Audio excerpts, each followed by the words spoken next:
Three Shires Inn is ideal for walkers. It's in the middle of Little Langdale with great opportunities to do a number of walks. The area is absolutely stunning. The location, the views, is absolutely worth a visit.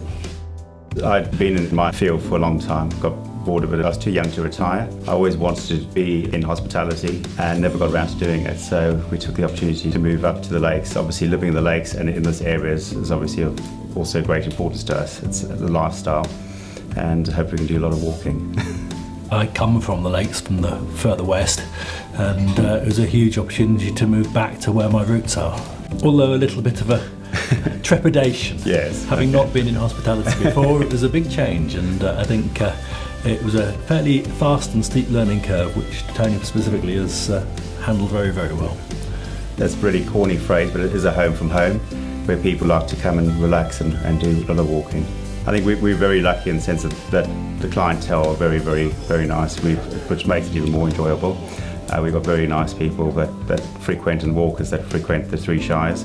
It's very busy in summer, a bit quieter in the winter, but everyone's full steam ahead from the morning all the way till about 11:30 at night. I think the challenge with getting the right people in place in the business, obviously the face of the business, was greater than I ever expected. I think the other thing we did quite quickly is identifying new ways of doing things, streamlining the process, and that to actually be more efficient and improve our offering. We became mortgage customers of Cumberland in August of 2018, and we took over the hotel on, in fact, the 29th of August. Because of the nature of this area being the National Park, World Heritage Centre, all that sort of thing, and Cumbria being a fairly specialist sort of area, I think the Cumberland tries very, very hard to address the needs of people buying in this particular area. So there was a strong recommendation from the agents to consider talking with the Cumberland.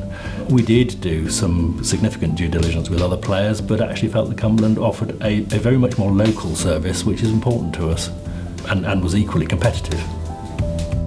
This is a typical case that we would deal with at the Cumberland. However, we would look at a range of businesses all over the UK.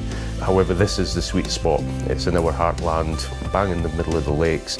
To be based here is really good for us because we're venturing into some of the key locations, Ambleside, Windermere, Keswick, and we can get a feel for what's happening in the area. So I think that's really good for us to understand how the area ticks and what's going to work well in the industry. As well as a lot of good professional contacts, we now have a strategic link with Cumbria Tourism. So they're able to provide us with a lot of stats which tell us what's happening in the hospitality sector. Was very different from life previously, from the corporate world. Don't assume it's easy. It's not. There's a lot of hard work, but it's very rewarding. So I think you have to know what you're wanting to get out of it. You have to have a vision. I definitely have the money in the bank for things that aren't going to go right. And I think you have to be passionate about the business and with people. So if you don't get the buzz when you with people and talk to people and get excited when people leave very happy, you shouldn't be in the business.